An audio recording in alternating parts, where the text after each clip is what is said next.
देख रहे हैं आप और आपके साथ मैं हूं सुरभि तिवारी। और सबसे पहले हम आपको आज जिस विषय को लेकर के बताएंगे इंडिया का सवाल में, दरअसल सुप्रीम कोर्ट की ओर से एक प्रतिक्रिया सामने आई है और फ्री बीज पर यह टिप्पणी है। सुप्रीम कोर्ट ने मंगलवार को फ्री बीज मामले पर सुनवाई करते हुए ही जिस तरीके से टिप्पणी की और कोर्ट ने कहा कि राज्यों के पास मुफ्त की रेवड़ियां बांटने के लिए तो पैसे हैं, लेकिन जजों की सैलरी पेंशन देने के लिए नहीं है। राज्य सरकारों के पास उन लोगों के लिए पूरा पैसा है जो कुछ भी नहीं करते, लेकिन जब जजों की सैलरी की बात आती है तो ये वित्तीय संकट का बहाना बनाते हैं। Justice B R. गवई और ए.जी. मसीह की बेंच ने महाराष्ट्र और दिल्ली चुनाव में की गई घोषणाओं का जिक्र भी किया। कोर्ट ने यह कहा कि चुनाव आता है तो फिर लाडली बहना जैसी योजनाएं लागू करने के वादे करते हैं। दिल्ली में भी कोई 2100 तो कोई 2500 रुपए देने की बात कर रहा है। आज इसी पर करेंगे चर्चा कि फ्री बीज पर जो पार्टियों को सुप्रीम फटकार लगी है उसका कितना असर पड़ेगा। लेकिन उससे पहले ये रिपोर्ट दिखाते हैं।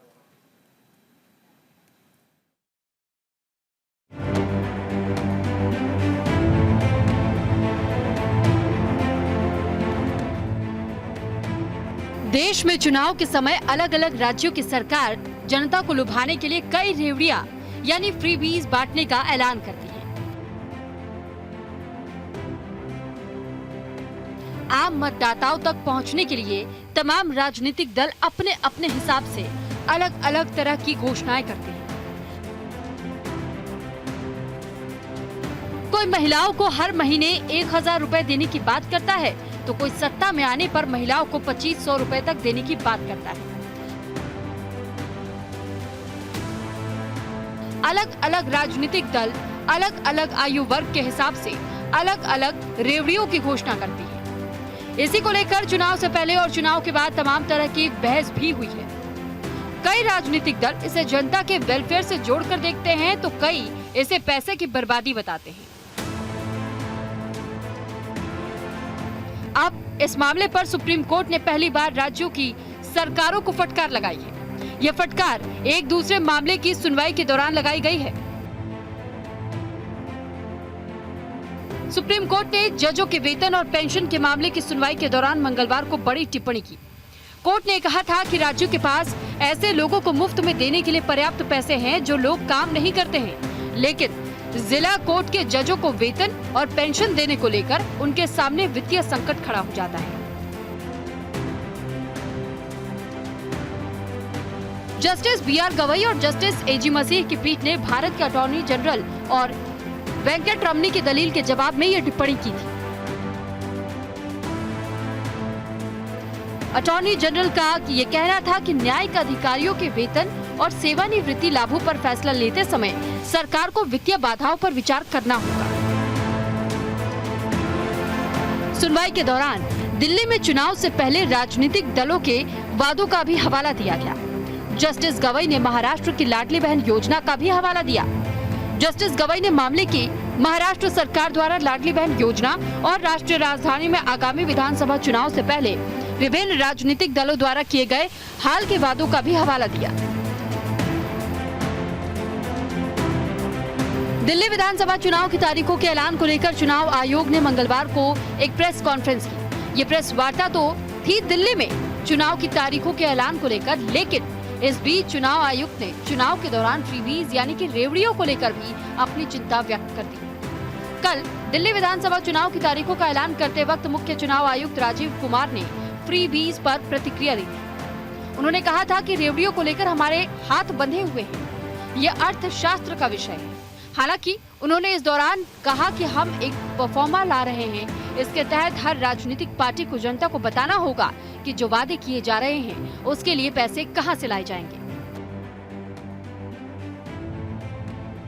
जाहिर है सुप्रीम कोर्ट लगातार रेवड़ी कल्चर पर सवाल उठाता रहा है और जजों के वेतन को लेकर जिस तरह से सुप्रीम कोर्ट ने फटकार लगाई है उससे आने वाले दिनों में कयास लगाए जा रहे हैं कि सुप्रीम कोर्ट फ्रीबीज को लेकर सख्त निर्देश दे सकता है। Bureau report, news India.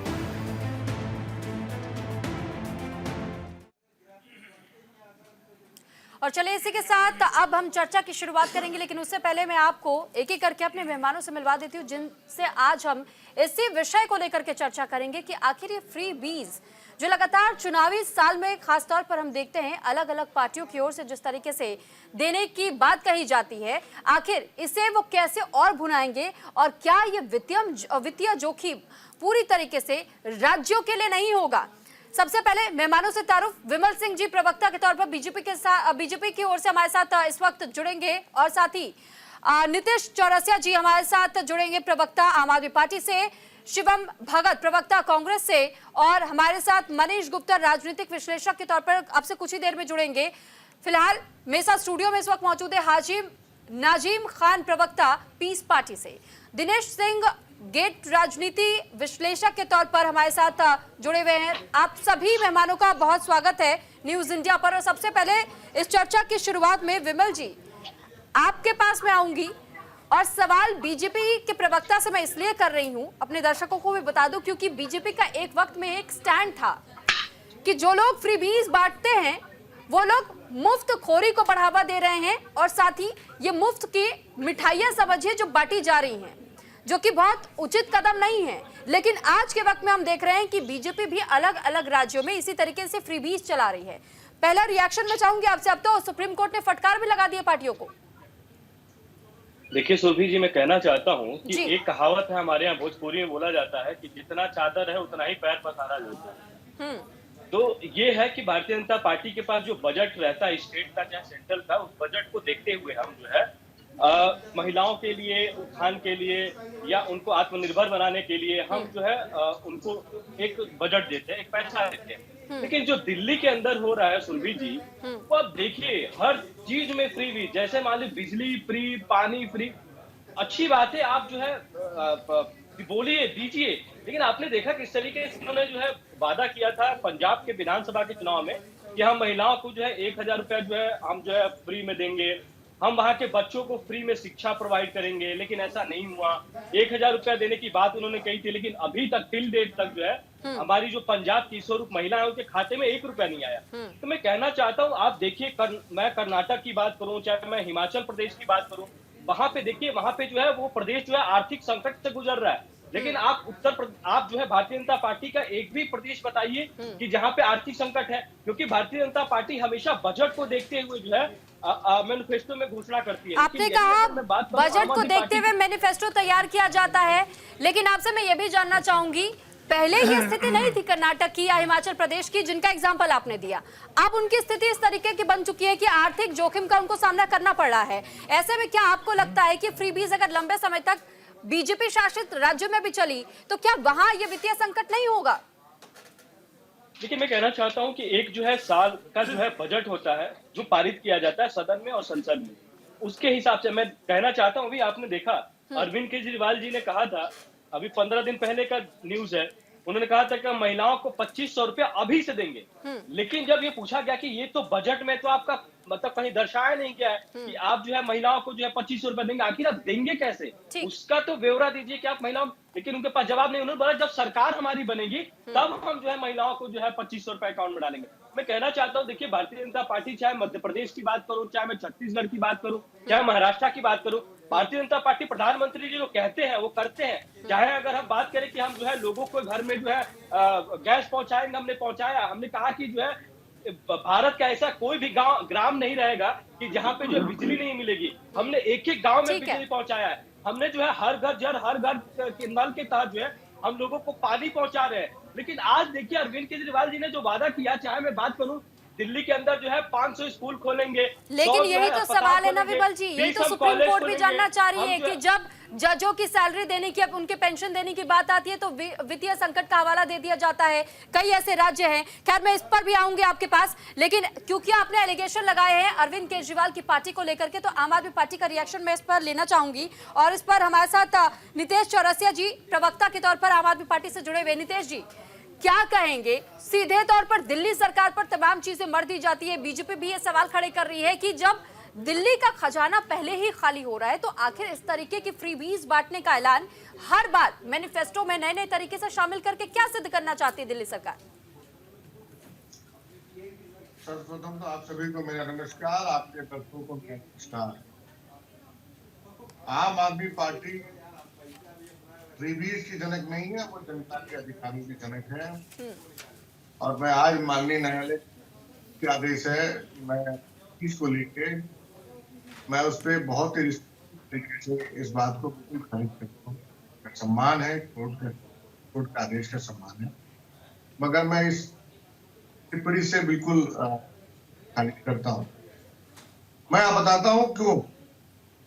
आम आदमी पार्टी एक ऐसी पार्टी है जिसने दिल्ली में तमाम वो जनता के अधिकारों की सुविधा देते हुए फायदे का बजट दिल्ली। आपने देखा होगा किस प्रकार 10 सालों में आम आदमी पार्टी हर वो बेसिक बुनियादी सुविधाएं दिल्ली की जनता को दी, जिसमें चाहे वो बिजली फ्री करने की बात, पानी फ्री करने की बात हो, महिलाओं की बस यात्रा की बात हो, बुजुर्गों को तीर्थ यात्रा की बात हो, अन्य अलग अलग बात हो, या भविष्य में जो भी योजनाएं हम कर रहे हैं वो हमने करके दिया है। हमने उस पैसे के आवंटन को इतने तरीके से और समीकरण को इतने सुलझे हुए और तौर तरीके से मैनेज करके दिया है कि वो उसमें कोई अलग से नहीं, उसमें सुलझे हुए तरीके से मैनेज किया है। तो नितेश जी, फिर दिल्ली का खजाना खाली क्यों हो रहा है? पंजाब में जो वादा किया आपने वो पूरा क्यों नहीं कर पा रहे? भ्रष्टाचार से पैसा बचाया। आम आदमी पार्टी ने कई सारे फ्लाईओवर बनाए, उसमें पैसा बचाए, कई सारे रोड बनाए, उसमें पैसे बचाए, और बचाने के बाद वो जनता को हमने फ्री के तौर पर दे दिए। पहले ये पैसे लोग जेब में जाते थे, तो मैं इसलिए कहता हूँ आपने कहा वादे किए पूरे किए। इससे पहले वादा किया गया था कि वक्फ बोर्ड की ओर से जो 209 इमाम है उनको 18,000 प्रति माह दिया जाएगा। 17 महीनों का समय बीत गया, उनकी सैलरी तो अभी तक रिलीज हुई नहीं है। लेकिन आप ये वादा कर देते हैं कि इस बार जब हम चुनाव में जीत के आएंगे तो 2100 प्रति माह हम महिलाओं को सम्मान के तौर पर देंगे। इसके इतर आप ये वादा कर देते हैं पुजारी ग्रंथि सम्मान योजना के तहत में 18,000 प्रति माह हम उन पुजारियों को देंगे। न जाने ये वादे आप कैसे पूरे करेंगे, इस पर भी मैं आऊंगी, लेकिन आप मैं आ रही हूँ। जवाब मिले भी अच्छा रहता। ठीक है, आप जवाब दे लीजिए, फिर मैं दूसरे मेहमान के पास जाऊंगी। मैं विशेष तौर पर कंफर्म करता हूँ, जब हमने सत्ता संभाली थी तो 28,000 करोड़ दिल्ली का, आज 80,000 करोड़, और दिल्ली में 60 लाख महिलाएं हैं। मोटा मोटी आंकड़ा हमने लगाया है कि ऐसे 25 से 30% महिलाएं तो इस सुविधा को अवेल करेंगी अपने लाइफ के हिसाब से, अपने के हिसाब से, अपने हिसाब से। हम अच्छा एज्यूम करते हैं 40 लाख ऐसी महिलाएं हैं जो इस फैसिलिटी को अवेल करेंगी। अनुमानता एक मल्टीप्लाई करके साल को 8.5 महीने का बजट होता है, तो साल 10,000 होता है। लास्ट फाइनेंशियल ईयर में हमारा बजट 30,000 करोड़ था, और होता है क्योंकि दिल्ली की जनता हमें टैक्स देती है, ईमानदार सरकार को टैक्स देती है। इस बार दिल्ली की जनता पुनः हमें जब नए बजट का आकलन होगा तो 1 लाख करोड़ से हमें टैक्स देगी। बढ़े हुए 20,000 करोड़ में 10,000 करोड़ महिला तो यानी कि जनता का पैसा लूट करके टैक्स के रूप में और जनता की जेब में डालने का, आप सुनिए, ठीक है, तो टैक्स हर चीज पर लगा दीजिए, जनता से जनता का पैसा लूटिए और उसके बाद से फ्रीबीज के नाम पे उन्हीं के जेब में भर दीजिए। यही तो करने के लिए बैठी है तमाम ये राजनीतिक पार्टियां। लौट रही मैं आपके पास, और हमारे साथ कांग्रेस से प्रवक्ता मुझे सिर्फ 2 मिनट का समय दीजिएगा शिवम जी। ठीक है विमल जी, मैं आपके पास लौटूंगी। पहले मैं छोटा रिएक्शन सबसे ब्रेक से पहले लेना चाहती हूँ। शिवम भगत जी, रिएक्शन चाहूंगी। अब तो कांग्रेस भी इसी नक्शे कदमों पर चलती हुई दिखाई दे रही है। क्या महिलाओं को साधने के लिए फ्रीबीज देना या किसी भी राज्य में अपनी जीत का दावा करने के लिए फ्रीबीज बांटना, क्या ये उचित कदम है? क्या आप लोग इकोनॉमिक ग्रोथ में रुकावट नहीं पैदा कर रहे हैं? नमस्कार। देखिए, फ्रीबीज बांटना, अगर आपकी स्टेट की आर्थिक स्थिति खराब है और आप तब भी फ्रीबीज का प्रॉमिस कर रहे हैं तो वो गलत है। आम आदमी पार्टी के पास 76,000 करोड़ 76,000 करोड़ का बजट है दिल्ली का, और वो हर चीज फ्री प्रॉमिस कर रहे हैं। मतलब ऐसा कुछ नहीं है जो वो फ्री प्रॉमिस कर रहे हैं। और पहली बार इतिहास में आम आदमी पार्टी की वजह से दिल्ली सरकार का बजट रेवेन्यू डेफिसिट में जा रहा है। इसका मतलब यहां पर ऐसे फ्री प्रॉमिस करना गलत है। 6,000 करोड़ का रेवेन्यू डेफिसिट क्यों जा रहा है? आम आदमी पार्टी के पास इसका कोई जवाब नहीं। कर्नाटका में अगर हमने प्रॉमिस करा और हमारे सारे प्रॉमिस फुलफिल भी हो रहे हैं, क्योंकि हमारे स्टेट की, हमारे राज्य की इकोनॉमी स्ट्रांग है। अगर आप बिना इकोनॉमी, आईएमएफ ने हाल फिलहाल में एक रिपोर्ट जारी की कर्नाटक की आर्थिक व्यवस्था को लेकर के, और ये कहा गया कि बहुत जल्द कर्नाटका की स्थिति भी पंजाब या हिमाचल प्रदेश की तरह ही होने वाली है। वो भी धीरे धीरे इकोनॉमिक ग्रोथ की जगह वो धीरे धीरे डाउनफॉल की ओर जा रही है। देखिए, अगर ऐसी स्थिति आएगी तो फिर रिकंसिडर करना पड़ेगा, और रिकंसिडर होगा भी। हम किसी भी तरीके से ये नहीं कह रहे हैं कि हम स्टेट को डुबा देंगे इलेक्शन जीतने के लिए, फ्री के बांटने के प्रॉमिस करने के चक्कर में। अगर स्टेट की इकोनॉमी गड़बड़ हो रही है तो वो सारे स्टेप्स इसका मतलब हम रिकंसिडर समझे, आप ये कहना चाह रहे हैं कि हिमाचल प्रदेश में आप उन्हीं योजनाओं में क्या कुछ बदलाव लाने वाले हैं या फ्रीबीज को हटाने वाले हैं? मैं नहीं कह रहा कि हम लाने वाले हैं, मैं कह रहा हूं अगर हमें दिखेगा और अगर सुप्रीम कोर्ट बोले, क्योंकि जो सुप्रीम कोर्ट बोलता है उनकी बातें तो और उनके सारे ऑर्डर सर आंखों पे पूरी देश को रखना हिमाचल पड़ता है। प्रदेश को लेकर यही तो कह रही हूं मैं कि हिमाचल प्रदेश की स्थिति तो बहुत अच्छी नहीं है इस वक्त। हिमाचल प्रदेश में देखिए, हिमाचल प्रदेश में चुनाव हुआ, हमने प्रॉमिस किया इकोनॉमिक स्थिति देखकर, लेकिन उसके बाद हिमाचल प्रदेश में इलेक्शन के बाद बहुत बड़ी आपदा आई, पहले नहीं आई थी हिमाचल। और उसके बाद बीजेपी ने भी हिमाचल प्रदेश का काफी बेड़ा गर्क करके छोड़ के दिया था। फिर भी हमने फिर भी उसमें से उस टाइम पे फिर भी हम सोच रहे थे कि हम कर लेंगे पूरा, लेकिन उसके बाद इतनी बड़ी आपदा आई और सेंटर ने हमारे 9,000 करोड़ हिमाचल की सरकार को नहीं दिए हैं। उसके बाद तो आप बताइए हम कैसे प्रॉमिस पूरे करेंगे? हिमाचल प्रदेश में भी तो यही रिवायत है कि हर 5 साल के बाद से सत्ता बदल जाती है, तो सिर्फ 5 साल में बीजेपी ने बेड़ा गर्क कर दिया। उससे पहले जब आपकी सरकार थी तो आपने फिर इतना स्ट्रॉन्ग होल्ड क्यों नहीं रखा था कि 5 साल में कोई सरकार आए और अचानक से बेड़ा गर्क कर दे? देखिए, मेरे पास अभी एग्जैक्ट आंकड़े नहीं, अगर आपके पास है तो आप निकाल लीजिए और आप देख लीजिए कि बीजेपी 5 साल बहुत स्टेट की इकोनॉमी खराब करने के लिए 5 साल बहुत बड़ा काम होता है। और उसके बाद इतनी बड़ी आपदा होने के बाद, इतना फ्लड होने के बाद, इतनी नुकसान होने के बाद स्टेट पे बीजेपी वहां पे भी राजनीति कर रही है और उन्होंने 9,000 करोड़ हिमाचल की सरकार का नहीं दिया है कांग्रेस को नीचा दिखाने के कि कांग्रेस काम ना कर पाए। तो यहाँ पे सारी पार्टियों को पॉलिटिक्स हटाना पड़ेगा अगर देश का भविष्य आगे ले जाना है। ठीक है, तो आम आदमी पार्टी और कांग्रेस की ओर से बड़े आरोप लगाए गए हैं। विमल जी, छोटा सा ही रिएक्शन मैं आपसे चाहूंगी क्योंकि मुझे अभी और 2 गेस्ट के पास पहले जाना है रिएक्शन के लिए। देखिए सुरभि जी, मैं कहना चाहता हूँ, अभी हमारे कांग्रेस के मित्र ने कहा कि केंद्र सरकार ने जो है 9,000 करोड़ रुपए जो नहीं दिया। पहली चीज, चुनाव के समय में जो है कांग्रेस जब अपना मैनिफेस्टो जारी की थी, उस मैनिफेस्टो में उन्होंने कहा था कि ओल्ड पेंशन स्कीम हम जो है लागू करेंगे और हम जनता को जो है ओल्ड पेंशन स्कीम के जरिए हम पैसा देंगे, जो अभी तक इन्होंने नहीं दिया। दूसरी बात, इन्होंने कहा था कि महिलाओं को जो है हम 1,500 रुपए जो है हम प्रति माह जो है देंगे, लेकिन एक भी महिला को इन्होंने नहीं दिया। तो फिर आखिर आपने जो वादा किया था मैनिफेस्टो, आपने तो पूरा किया नहीं। आपको दिख नहीं रहा जो आर्थिक संकट, सुनिए, आर्थिक संकट आखिर कैसे जा रहा है? दूसरी चीज, तो क्या पेड़ पे पैसा उगता है क्या? हमारा हम बीजेपी नहीं है, अडानी से नहीं मिलता। कर्नाटक में भी इनकी सरकार है और कर्नाटक की भी, कर्नाटक में सब पूरा हो रहा है, हिमाचल प्रदेश पूरा हो रहा है, मेरे पास आंकड़े हैं कर्नाटक के। आप देखिए, मुख्यमंत्री को ये कहना पड़ रहा है कि हम जो है अपनी सैलरी नहीं लेंगे। दूसरी चीज, हमारे आम आदमी पार्टी के प्रवक्ता को जो है मैं जवाब दे देना चाहता हूँ, और सुरभि जी, हम लोग को जानने की बहुत जरूरत है, हमारे ईश्वर दर्शक को, कि अभी हमारे पास जो है सीजीए की रिपोर्ट आई है। उस रिपोर्ट में यह कहा गया है कि बिजनेस ब्लास्टर योजना के तहत जो है बजट लाया गया कि 54.08 करोड़ रुपए आवंटित किए गए। 54.08 रुपए उस योजना के लिए आवंटित किया गया और उससे ज्यादा उसका प्रचार किया गया, एडवर्टाइजमेंट में खर्चा किया गया उस योजना के लिए 80.02 करोड़।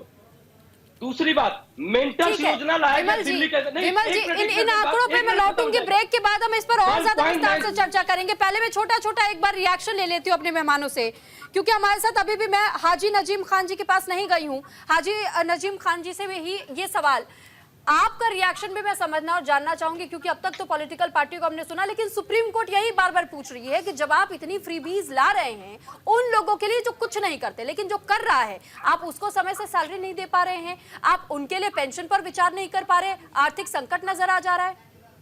हाँ सुरभि जी, देखिए जिस तरीके से सुप्रीम कोर्ट की टिप्पणी है देखिए हम बड़े गंभीर हैं, क्योंकि सुप्रीम कोर्ट की जो टिप्पणी आई है वो सामाजिक मुद्दों को लेकर आई है, और समाज के अंदर जिस तरीके का एक फ्री वाला जो मामला चल रहा है उसको लेकर आई है, वो हम लोगों को बड़ा सोचने वाली बात है। और देखिए राज्य सरकार और केंद्र सरकार की नैतिक जिम्मेदारी बनती है कि सुप्रीम कोर्ट की टिप्पणी पर बिल्कुल एकदम अमली जामा पहना है, लेकिन वो ऐसा नहीं करेंगे, क्योंकि भाई देखिए फ्री बीज के चक्कर में तो आप जानते हैं कि जिस तरीके से यहां पर रेवड़ी बांटी जा रही है, अगर इनसे असल मुद्दों पे बात करी जाए, अगर इनसे कहा जाए कि भाई बता दीजिए, मैं भाजपा वालों से भी कहता हूं और आम आदमी पार्टी वालों से और कांग्रेस के, मैं तीनों से कहना चाहता हूं, भाई अगर आप ये कहते हैं कि हाँ जी हम फ्री बीज में जो रेवड़ी है वो बांट रहे हैं, तो भाई ये बता दीजिए 2 करोड़ प्रतिवर्ष नौकरियां देने का वादा किया था आप लोगों ने, आज 11 साल होने जा रहे हैं, आपने बता दीजिए कितने लोगों को आपने सरकारी नौकरी पे अब लेकर आए, कितने लोगों को आपने रोजगार दिया।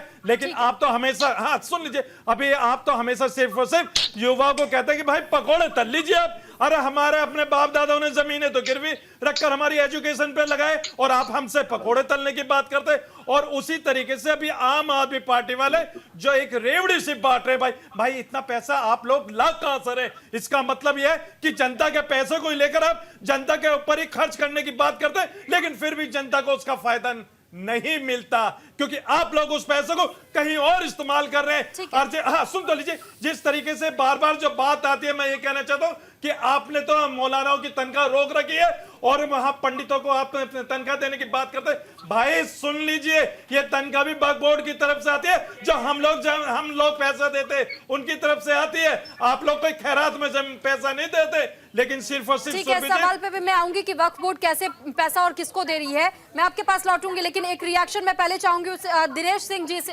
आपसे लेना चाहती हूं। दिनेश जी, आपने अब तक तमाम पॉलिटिकल पार्टियों के प्रवक्ताओं को सुन लिया है, अब राजनीतिक नजरिए से मैं समझना चाहूंगी कि फ्रीबीज क्या फायदे का सौदा है या स्टेट के लिए घाटे का सौदा? आप सभी को प्रणाम सुबह जी। देखिए, इसको घाटे या नफा नुकसान की बातें से अलग हटके मैं बताना चाहूंगा थोड़ा सा कि देखिए फ्रीबी जो है, जो जरूरतमंद अगर है, कोई गरीब शोषित या पंक्ति के आखिरी मतलब छोर पे कोई खड़ा व्यक्ति है जिसका हाथ पकड़ने की आवश्यकता, तो देखिए उसका हाथ जरूर पकड़ना चाहिए, सरकार का एक तरह से दायित्व बनता है।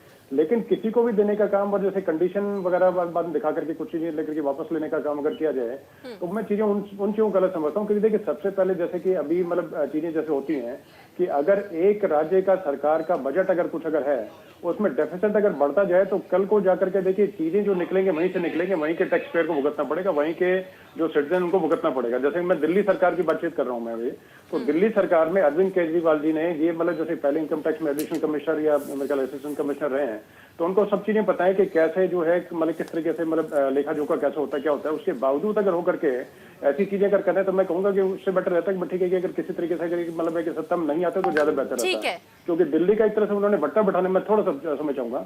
दिल्ली जो जल बोर्ड की तरफ बातचीत करते हैं, फ्री में इन्होंने रेवड़ी पर चाय पे चर्चा पहले चलती थी, सुनी थी हमने, लेकिन रेवड़ी पे चर्चा करनी शुरू कर दी। भाई रेवड़ी बांटने का काम करो, लेकिन अपने घर से थोड़ी, आप अपने मामा के घर से लाके थोड़ी आप बांटने काम करेंगे। अपने तरीके से आप देखिए कि भाई किस तरीके दिल्ली जल बोर्ड से आपने फ्री बिजली का तो उससे पहले किया था, लेकिन जल बोर्ड के द्वारा जैसे कि फ्री पानी का आपने किया ऐलान किया, लेकिन उसमें 70,000 करोड़ से ऊपर का जो कर्जा जो है वो कौन भरेगा, आप ये पहले बताइए।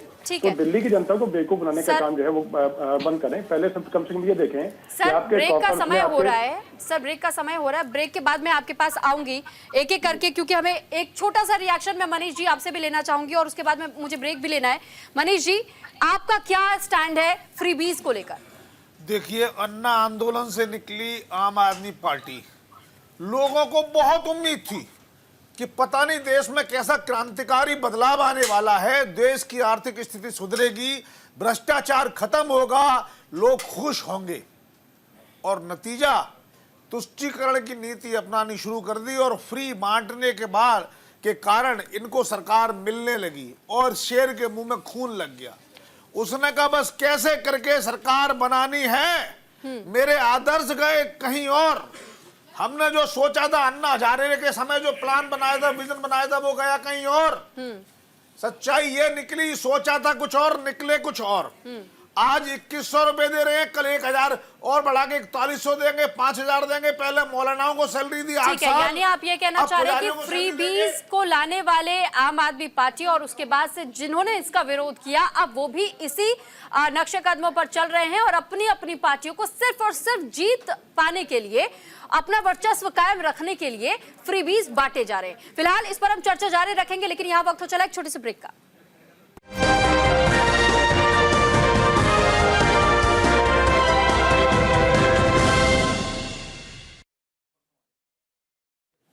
तो ब्रेक के बाद एक बार फिर आपका स्वागत है और आज चर्चा का विषय है फ्रीबीज को लेकर, जिस पर इस बार टिप्पणी सामने आई है सुप्रीम कोर्ट की। और सुप्रीम कोर्ट ने फटकार उन तमाम पार्टियों को लगाया है जो कि फ्रीबीज देने का वादा तो कर देती हैं, लेकिन उसके बाद किस तरह राज्य को खस्ता हाल छोड़ दिया जाता है। क्योंकि सरकारें तो बदल जाती है, लेकिन राज्य की आर्थिक स्थिति के सुधार के बारे में कौन सोचेगा। वहीं दूसरी तरफ राज्य सरकारों को इस बात के लिए भी फटकार लगाया गया कि जजों की सैलरी या पेंशन रोकने का काम कर देते हैं वित्तीय संकट का जोखिम दिखाते हुए, लेकिन फ्रीबीज हर चुनाव साल में आप तमाम पार्टियों की ओर से वादों के तौर पर देखते हैं। हमारे साथ तमाम मेहमान भी जुड़े हुए हैं, लेकिन उससे पहले भी एक बार फिर मैं आपको ये जानकारी के लिए बता दूं, एक ऐसा देश, एक ऐसा कंट्री जो कि पूरे प्लैनेट में कहा जाता था कि सबसे रिचेस्ट वेनेजुला, और जिसकी आर्थिक स्थिति आज के वक्त में इतनी खराब है, इतनी बदतर है।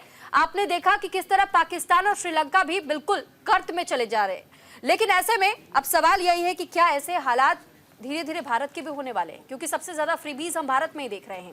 इसी पर चर्चा लगातार जारी है। विमल सिंह जी, मैं आपके पास लौटूंगी। हमारे साथ इस वक्त कांग्रेस प्रवक्ता मोहम्मद आसिफ जी जुड़ चुके हैं। बहुत स्वागत है आपका।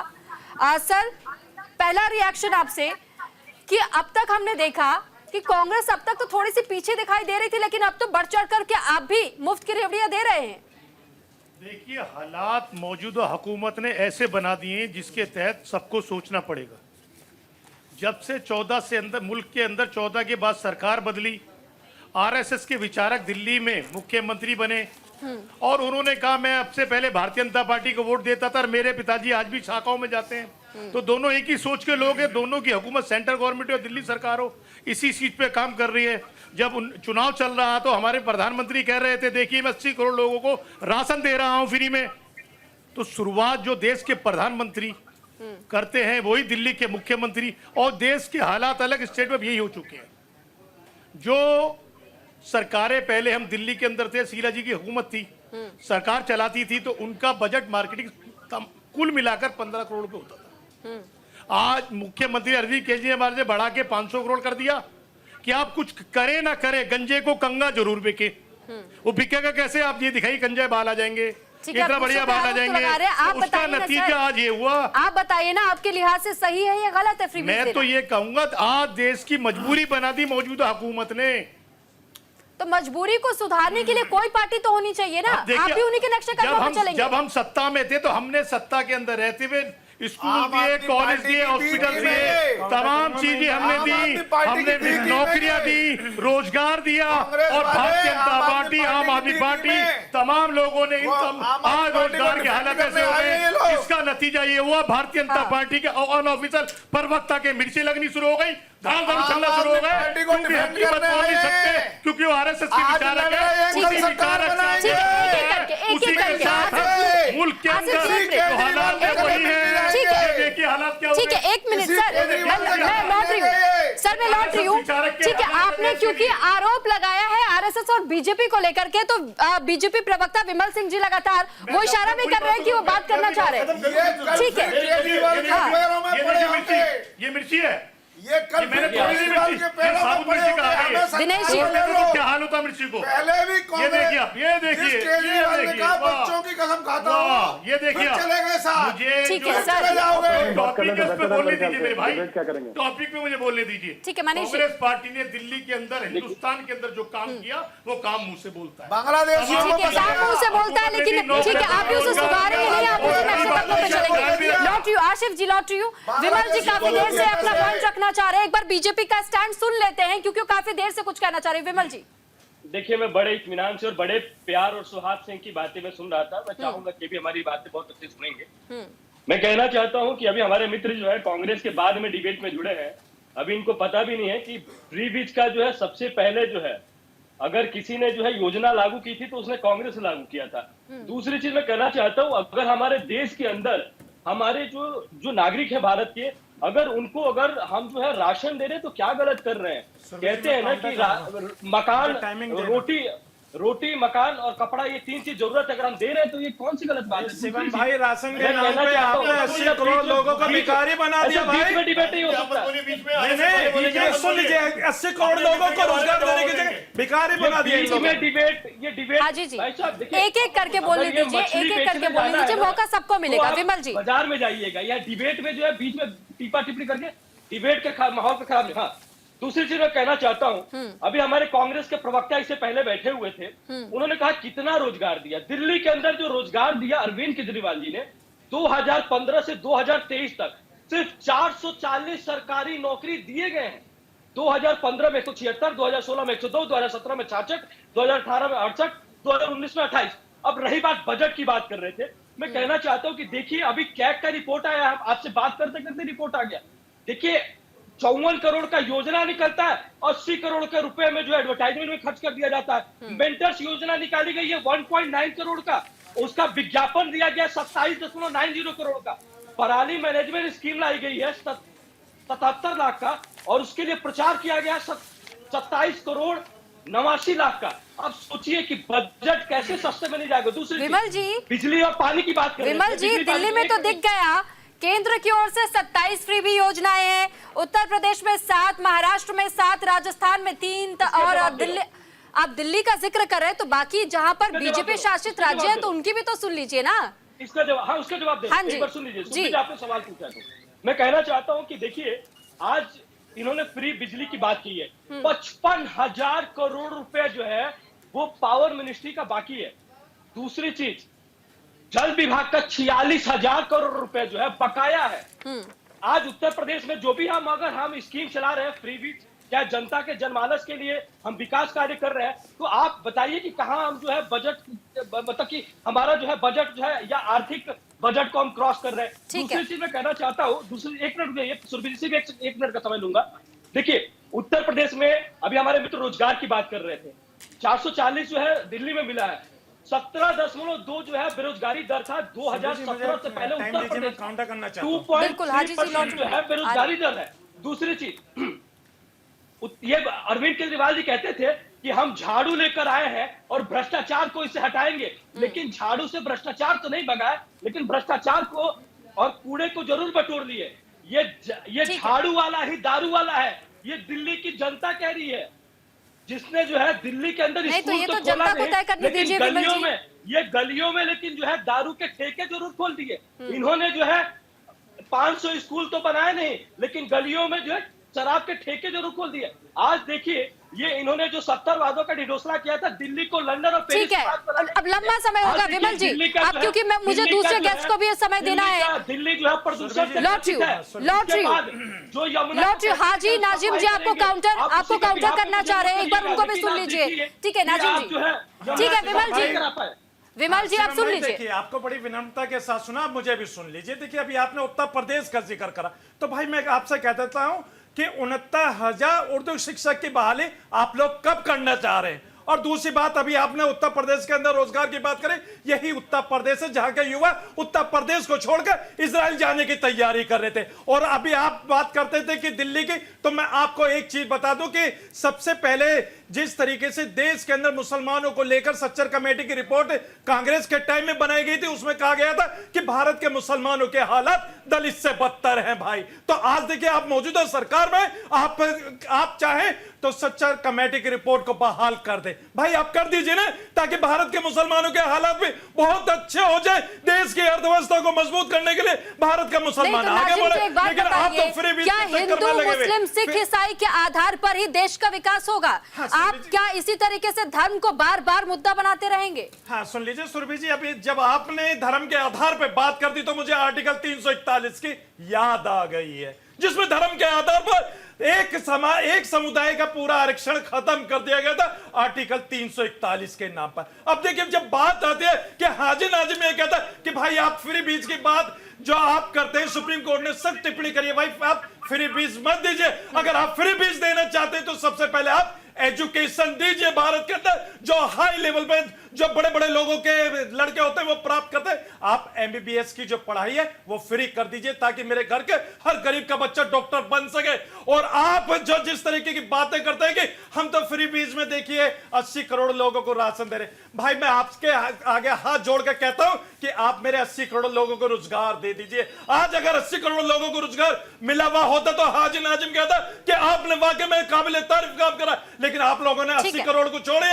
आपने तो 2 करोड़ प्रति वर्ष नौकरियां देने का वादा किया था, आप तो वहां पर भी खरे नहीं उतर रहे। और आपने भारत को स्मार्ट सिटी देने का वादा किया था। अब मुझे यह बता दीजिए, भारत के अंदर कौन सी ऐसी स्मार्ट सिटी है जहां देखकर हम लोगों को फक्र महसूस हो कि हाँ आपने ये स्मार्ट सिटी बना दी है। लेकिन आप लोग स्मार्ट सिटी के नाम पर सिर्फ और सिर्फ जुमलेबाजी करते हैं। हम लोगों को फक्र है क्योंकि जो हमारे अपने बुजुर्गों ने इस भारत को सोने की चिड़िया बनाया था, उसे ही देख के हम लोग बहुत खुश होते हैं, क्योंकि ये मुल्क हमारा है। ये हिंदू भाई का भी, सिख भाई का भी, ईसाई भाई का। आप सबको नौकरियां दीजिए, रोजगार दीजिए, महिलाओं को सुरक्षा दीजिए। ठीक है, आप रोजगार की मांग कर रहे हैं। आम आदमी पार्टी के प्रवक्ता भी कुछ कहना चाह रहे हैं, वो कुछ दिखाना भी चाह रहे हैं। जी मैं आपके पास ही आ रही हूं, क्योंकि ये बहुत जरूरी हो जाता है नितेश जी, आपको भी सुनना और समझना, क्योंकि आप ही की सरकार है दिल्ली में, और दिल्ली में विधानसभा चुनाव भी। बताइए क्या कहना चाह रहे हैं।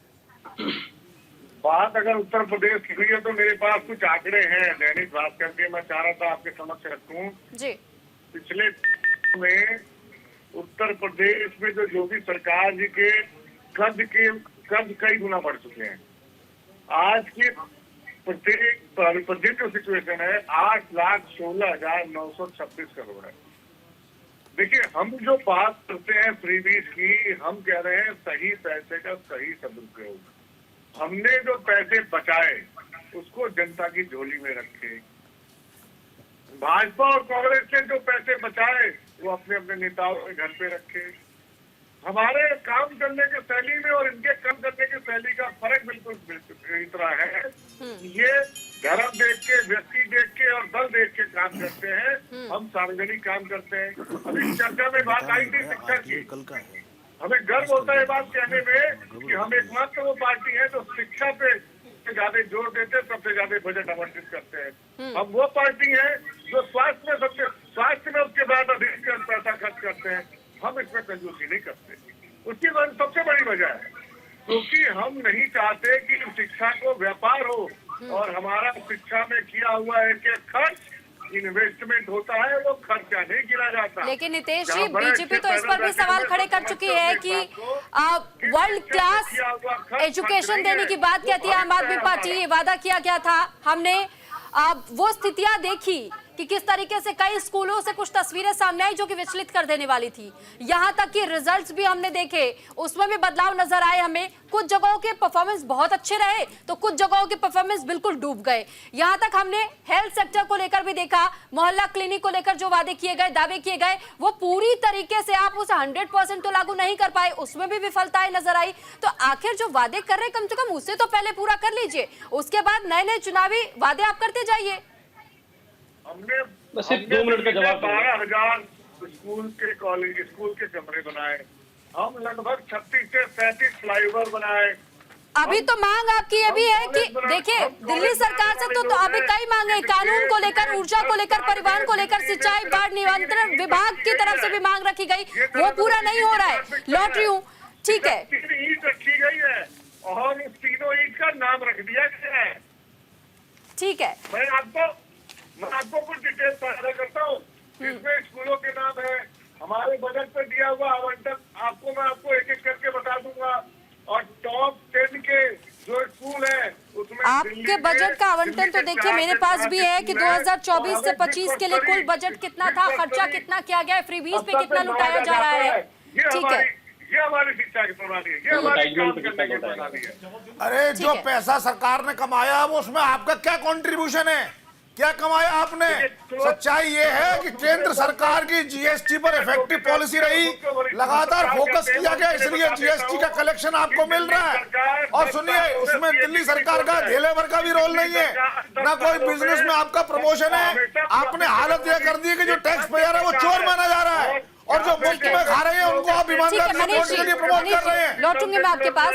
इकोनॉमिक टाइम्स की एक सर्वे रिपोर्ट में पढ़ रही थी जिसमें ऑपोजिशन में नाम दिया गया है आम आदमी पार्टी, कांग्रेस, डीएमके और टीएमसी का, जहां पर इनकी सरकारें और कई राज्यों में राज किया और किस तरीके से उन राज्यों का बंटाधार हो गया है। क्यों? क्योंकि फ्रीबीज का इस लेवल तक वादा किया गया जो उनके बजट के बाहर चली गई, और वित्तीय संकट तो खड़ा होगा ना, यही तो बार बार कहा जा रहा है। बजट को ध्यान में रख लीजिए। विमल जी, देखिए, मैं कहना चाहता हूँ सुरभि जी, अभी हमारे मित्र जो है शिक्षा और स्वास्थ्य की बात कर रहे थे।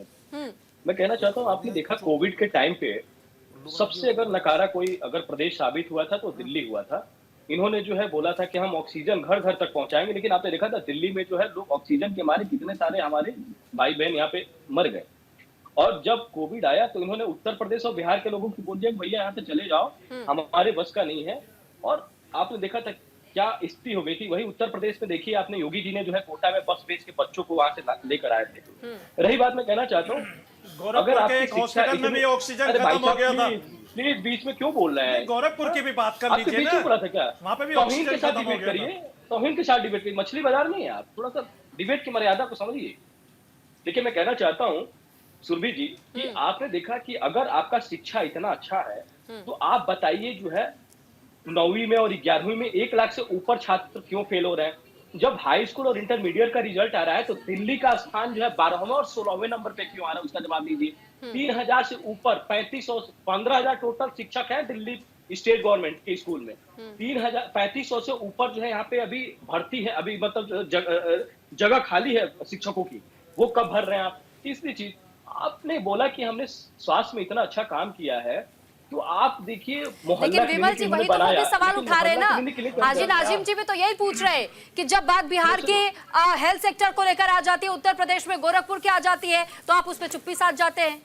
मैं उसका जवाब देना चाहता हूँ। आज देखिए उत्तर प्रदेश में जो है 2017 से पहले, सुरभि जी अभी उत्तर प्रदेश की रहने वाली है, 32 मेडिकल कॉलेज थे। आज उत्तर प्रदेश में 70 से अधिक मेडिकल कॉलेज बनाए जा चुके हैं। इसके अलावा आपने देखा था पहले देश के अंदर, विमल जी हमने तो वो वीडियो भी देखा जिसमें वादा तो आपकी पार्टी ने कर दिया था कि हमने उसका शिलान्यास कर दिया, और जब वीडियो वायरल हुआ एक्स पर कि भैया देखिए ये खाली जमीन है और इसका शिलान्यास करके गए हैं और यहाँ तो एम्स बन के खड़ा भी हो गया, उसके बाद वहां पर काम शुरू हुआ है। ठीक है, मैं लौट रही हूँ क्योंकि अब मेरे पास महज 4 मिनट का समय है, मुझे दूसरे मेहमानों के भी समय देना पड़ेगा। दिनेश जी, आपसे मैं अब रिएक्शन समझना और जानना चाहूंगी इस पूरे प्रतिक्रियाओं को सुनने के बाद से आपका रिएक्शन। देखिए सुरभि जी, स्पष्ट तरीके से अगर बोले, जैसे कांग्रेस के प्रवक्ता थे अपने तरीके से बेहतरीन तरीके से अपनी डिबेट को मतलब के आगे लेके जा रहे थे और तरीके से बताइए। पहले एक जो फर्स्ट हाफ था तो उस टाइम दूसरे प्रवक्ता थे, उसका सेकंड हाफ में दूसरे प्रवक्ता है। लेकिन कर्नाटक में और हिमाचल में इनकी सरकार थी तो वो क्यों पिछड़ी, क्यों उस तरीके से वहां पर जो लोगों को चाहिए, जो वायदे किए गए पूरे नहीं किए गए। कर्नाटक में तो ये तक किया गया कि वायदा जो पूरे मतलब नहीं हो पाए तो उसके बाद में किस तरीके से मतलब जो चीज मतलब वायदा पूरे हो नहीं पाए, जैसे चावल बांटने का काम था वो नहीं पूरा किया गया। साथ में जैसे रेवेन्यू बढ़ाने के लिए उन्होंने एक कोई विदेश की कोई कंसल्टिंग कमेटी जो है मतलब कोई एजेंसी थी, उसको अच्छा खासा मतलब कि कई हजार करोड़ रुपए उसको फीस देकर के लेके आए, वो भी एक्सचेकर जो है उसको नुकसान पहुंचाने का काम। इसके अलावा देखिए दूसरी बात, जैसे कि मैं स्पष्ट तरीके से बोलूं कि पहले भी जैसे मैंने बताया कि मुफ्त की रेवड़ियां देने का काम बंद करना चाहिए, चाहे कोई भी सरकार हो, लेकिन जो गरीब गुरबा और जिन लोगों का हाथ पकड़ने की आवश्यकता उनको जरूर देना चाहिए। जैसे कि अगर मतलब और विस्तार से बताऊं, एक ऑफिस में करने वाले जो मतलब जैसे काम करने वाले कर्मचारी हैं, उनको सुबह का नाश्ता कर दिया जाए तो वो एक तरह से लाभ है, मतलब प्रोडक्टिविटी उनकी बढ़ेगी और तरीके से काम करें, उनका पोषण भी होगा। लेकिन साथ में अगर बाहर ऑफिस के बाहर ही रख करके उनको दे दिया तो एक तरह से मुफ्तखोरी प्रथा को बढ़ाने का काम चल रहा है। ठीक है तो वो चीज नहीं उनकी, लेकिन ठीक है, क्योंकि हमारे पास समय का अभाव है, इसके लिए मैं आपसे माफी चाहूंगी। आसिफ जी, जल्दी से आपका एक छोटा सा रिएक्शन। हम कर्नाटक में महिलाओं को 2000 रुपए पर महीना दे रहे हैं, गैस का सिलेंडर 500 रुपए का दे रहे हैं। प्रधानमंत्री नरेंद्र मोदी जी ने राजस्थान जाके कहा था 450 का सिलेंडर दूंगा मैं। किसी भारतीय जनता पार्टी की स्टेट में, आम आदमी पार्टी की सरकार में कहीं मिल रहा है तो मुझे बता दीजिए, कहीं नहीं मिल रहा। आसिफ जी, इकोनॉमिक टाइम्स की ये रिपोर्ट ही मैं आपको बता रही हूँ और इसमें ये भी दावा किया गया है कि बहुत जल्द रिच स्टेट के तौर पे जिस कर्नाटका को जाना जाता था, इसका भी अब बंटाधार होता हुआ दिखाई दे रहा है। देखिए, हम जो गरीब आदमी है उसकी मदद करेंगे, जो जमीन पे उसकी मदद करेंगे। विकास की बात जब भूल से चुके सरकार हैं, बनी है कांग्रेस पार्टी, गरीब आदमी सरकार बनाने के लालच में कांग्रेस पार्टी मदद करती है, देश को बर्बाद कर रही है। हम ये नहीं देश करेंगे बर्बादी की ओर जा रहा है, जनता सुन ले। 80 करोड़ लोगों को राशन दे रहा हूँ, मैंने 80 करोड़ लोगों को गरीबी रेखा के नीचे ले आए। देश के प्रधानमंत्री नरेंद्र मोदी जी का नारा है 80 करोड़ परिवार, इससे बड़ी दुख की बात नहीं हो सकती, क्योंकि ये सरकार रोजगार देने में नाकाम साबित हुई, इसीलिए आरएसएस। चलिए ठीक है, आप सभी मेहमानों का आज के इस चर्चा में हमारे साथ जुड़ने के लिए बहुत धन्यवाद। आप सभी मेहमानों का बहुत धन्यवाद। न्यूज इंडिया पर आप हमारे साथ जुड़े, हमारे दर्शकों तक अपनी आवाज को पहुंचाया। लेकिन सवाल सिर्फ वही है कि क्या फ्रीबीज बांट करके तमाम राजनीतिक पार्टियां वाकई क्या आप सभी के एक वोट को खरीद सकती हैं? इस बात पर विचार विमर्श हमें और आपको करने की जरूरत है। क्या वाकई आप फ्रीबीज के लिए इस कदर आगे बढ़ते चले जा रहे हैं कि हर राजनीतिक पार्टियां एक नई स्कीम लेकर के आ जाती है, नई तौर पर फ्रीबीज बांटने के लिए आती है और आपसे आपका वोट खरीद लेती है? आप विचारिए कि आपको किस सरकार को क्यों चुनना है, क्या विकास के तर्ज पर या फिर सिर्फ मुफ्त की रेवड़ियों के तर्ज पर? इसी के साथ इस चर्चा में आज के लिए इतना ही। नमस्कार।